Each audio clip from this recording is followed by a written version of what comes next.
Deixe-me dizer algo. Os Estados Unidos da América são a nação mais poderosa da Terra.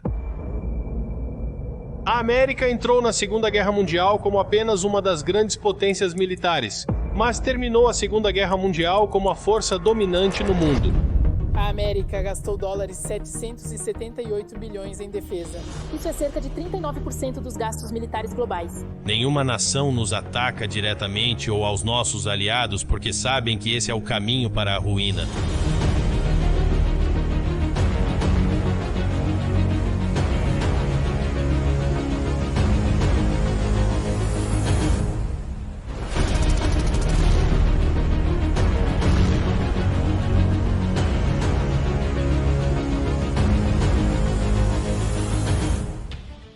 Sem dúvida, os Estados Unidos são a nação mais poderosa do mundo. E se você olhar para o tamanho da economia dos Estados Unidos da América, ela está muito à frente do resto do mundo. O Japão tem dólares 4,9 trilhões, enquanto a China tem dólares 17,7 trilhões. Porém, os Estados Unidos lideram com folga, sendo maiores que essas duas economias juntas, com 22,9 trilhões de dólares.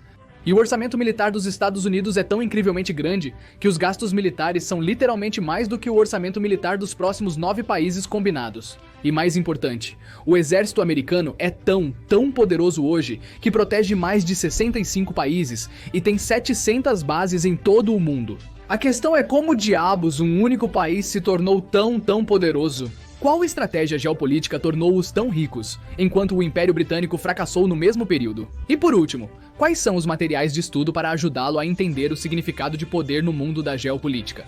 Este vídeo, apresentado por Wested, será detalhado no final.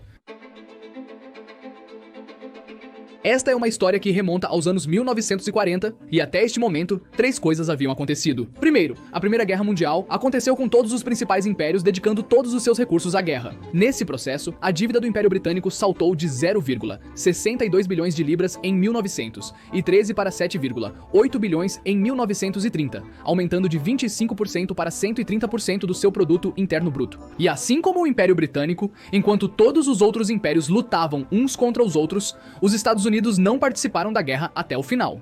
Atuou como comerciante de guerra, não como participante. O que isso implica? Enquanto grandes impérios estavam em guerra, usando toda a sua mão de obra e recursos, os Estados Unidos da América empregaram seu capital e mão de obra para ser um grande fornecedor de algodão, trigo, latão, borracha, automóveis, maquinário e muitos outros produtos. Como resultado, os Estados Unidos experimentaram um dos maiores booms econômicos do mundo. As exportações dos Estados Unidos da América saltaram de dólares 2,4 bilhões em 1913 para dólares 6,2 bilhões em 1917. A exportação de metais, máquinas e automóveis saltou de dólares 480 milhões em 1913 para dólares 1,6 bilhão em 1916. As exportações de alimentos aumentaram de dólares 190 milhões para dólares 510 milhões. E o mesmo aconteceu também na Segunda Guerra Mundial. Analisando os gráficos, enquanto outras nações tiveram queda acentuada no produto interno bruto per capita, os Estados Unidos da América viram um crescimento drástico, ultrapassando dólares 10 mil por pessoa. Por quê? Pois novamente, agiram como comerciantes de guerra até o incidente de Pearl Harbor. E mais importante, a guerra não foi travada em seu solo.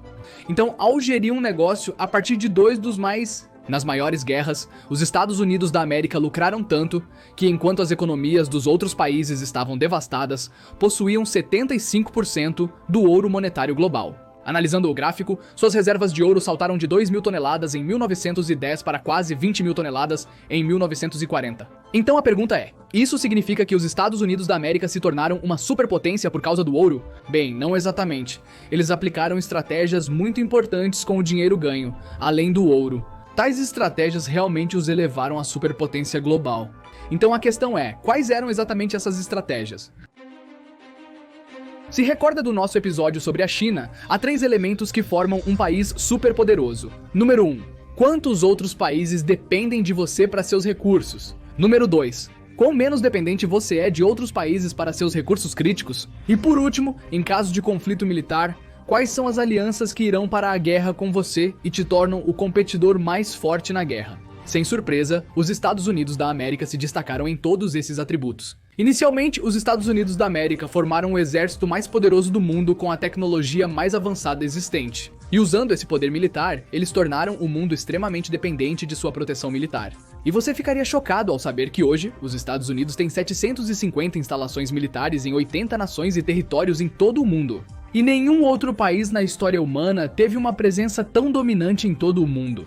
E eles estabeleceram essa poderosa rede através de 5 maneiras. O primeiro tipo de base que eles estabeleceram foi em países como Alemanha, Japão e Itália, porque eles perderam a Guerra Mundial. E os Estados Unidos aqui agiram como um protetor que impediria outra revolta. Então o Japão agiu como seu ponto de apoio na Ásia, a Alemanha agiu como um suporte na Europa, a Itália fez igual no Mediterrâneo. Além disso, os Estados Unidos da América, juntamente com outros, também estabeleceram instalações do Fundo Monetário Internacional e do Banco Mundial, pelas quais eles poderiam emprestar dinheiro a outros países ao redor do mundo e ter um controle econômico sobre esses países. Eles estabeleceram bases militares em países como o Afeganistão para supostamente prevenir o terrorismo. Na verdade, eles capitalizaram esses territórios para evitar que soviéticos e outras potências tomassem o controle. E em terceiro lugar, como vimos no episódio do Iraque, a inteligência da Agência Central de Inteligência tinha um controle tão forte sobre as nações potencialmente ricas que eles poderiam realmente derrubar um líder desfavorável e poderiam nomear um líder que obedeceria às regras dos Estados Unidos. Esta é a razão pela qual eles puderam derrubar Mohammad Mossadegh, que estava prestes a nacionalizar a indústria petrolífera do Irã, e então puderam extrair bilhões de dólares em petróleo e vender bilhões de dólares em armas para a nova liderança estabelecida. Quarto, protegeram países como Taiwan da China para impedir o controle por uma superpotência rival. Neste caso, assumir o controle de Taiwan daria o controle da indústria de semicondutores à China, e até mesmo os recursos naturais presentes no Mar do Sul da China.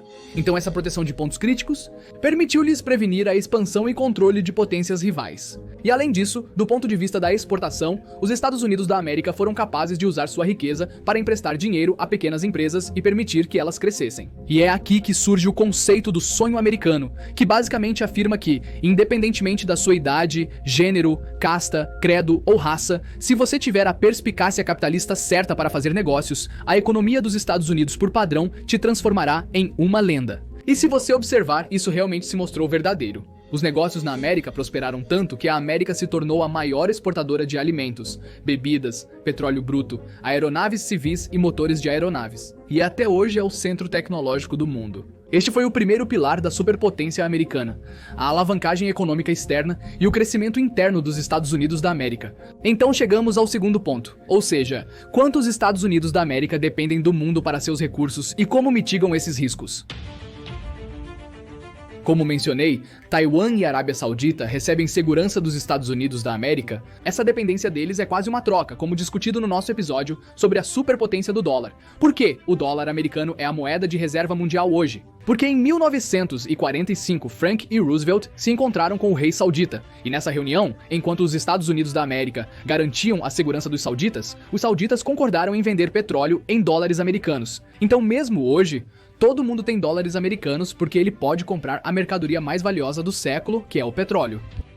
Ademais, os Estados Unidos estabeleceram estrategicamente suas bases militares perto de pontos significativos no mapa global, em função de sua expansão militar. Um exemplo clássico é o posicionamento das bases militares dos Estados Unidos da América perto dos pontos críticos globais. E se você se lembra do nosso episódio Índia-China, o Oceano Índico é a região mais importante do mundo que tem 80% do comércio marítimo mundial, passando por apenas 3 estreitos pontos de estrangulamento. Essas passagens são o Estreito de Hormuz, o Estreito de Malaca e o Estreito de Bab el-Mandeb. Esses pontos são o que chamamos de pontos de estrangulamento. Ou seja, se você estrangular esses pontos, uma grande parte do próprio comércio mundial ficará paralisada. Ao observar as localizações, você notará que o estado de Hormuz é um estreito entre o Golfo Pérsico e o de Omã. O Estreito de Malaca é o local entre a Península Malaia e a ilha Sumatra do Oceano Índico. O Bab el-Mandeb é um estreito entre o Iêmen, na Península Arábica, Djibouti e Eritreia, no Chifre da África.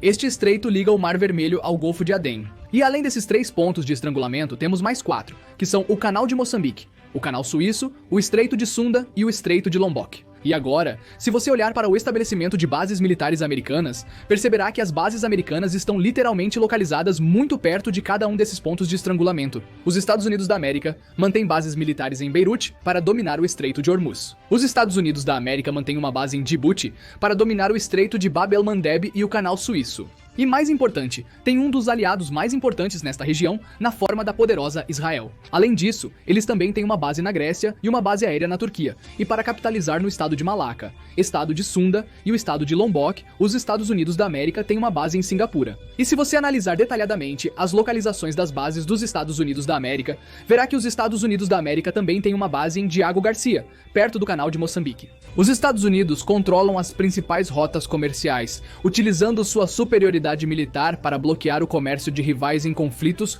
ou como locais estratégicos para proteção e guerra. É por isso que o mundo depende mais da América para a defesa do que os americanos dependem do mundo.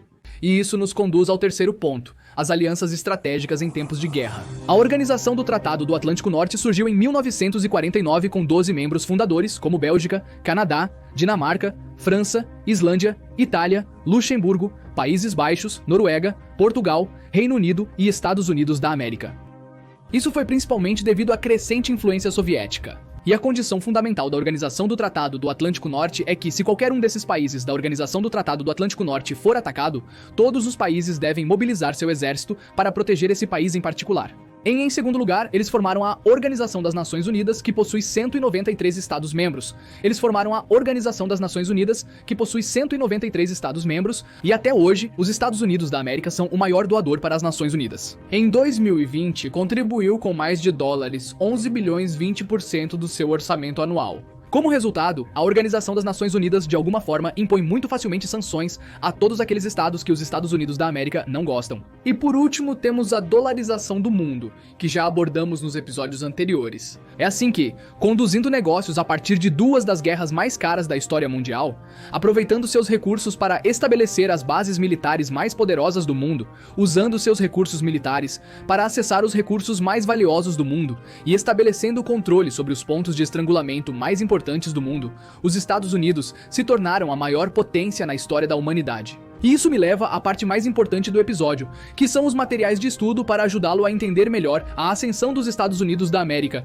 e para ajudá-lo a entender o significado de poder na geopolítica. Antes de continuar, quero agradecer aos nossos parceiros Vested pelo apoio ao nosso conteúdo. Sabendo do tamanho e progresso dos Estados Unidos da América como investidor, o que é possível fazer? Diversifique sua carteira de investimentos para incluir empresas dos Estados Unidos da América, e você pode fazer isso facilmente através da Vested. Vested oferece acesso a mais de 1.500 ações ATFs e uma seleção de ações chamada WEST. Ele permite que você faça investimentos fracionados, onde você pode comprar ações da Apple, Google ou Tesla por apenas $1. A vantagem é que eles aderem ao esquema Liberalized Remittance Scheme do Reserve Bank of India, oferecendo as menores taxas de câmbio pela WESTED. Eles também protegem todos os dados do usuário com criptografia de 256 bits e Secure Sockets Layer. Então, se isso parece útil para você, baixe o aplicativo Ledger WESTED usando o link exclusivo na descrição e receba $10 na sua conta para começar sua jornada de investimento. Continuando, estou anexando um artigo do Conselho de Relações Exteriores, que fornece toda a história dos Estados Unidos da América desde a Primeira Guerra Mundial até o presente. Leia isso e você entenderá como os Estados Unidos da América realmente navegaram por essas adversidades para eventualmente se tornarem uma superpotência econômica. Em segundo lugar, estou anexando um episódio de Johnny Harris que ensinará sobre as bases dos Estados Unidos da América em todo o mundo. Por fim, anexo um episódio sobre a geografia dos Estados Unidos da América que a torna uma das mais protegidas do mundo. Isso te dará uma visão completa de como os Estados Unidos da América se tornaram uma superpotência. Então passe por eles e me diga o que você pensa na seção de comentários. É tudo por minha parte por hoje, pessoal. Se você aprendeu algo valioso, por favor, certifique-se de apertar o botão de curtir para deixar o YouTube feliz. E para mais estudos de caso de negócios e políticos perspicazes, por favor, se inscreva no canal. Obrigado por assistir. Te vejo na próxima. Tchau, tchau.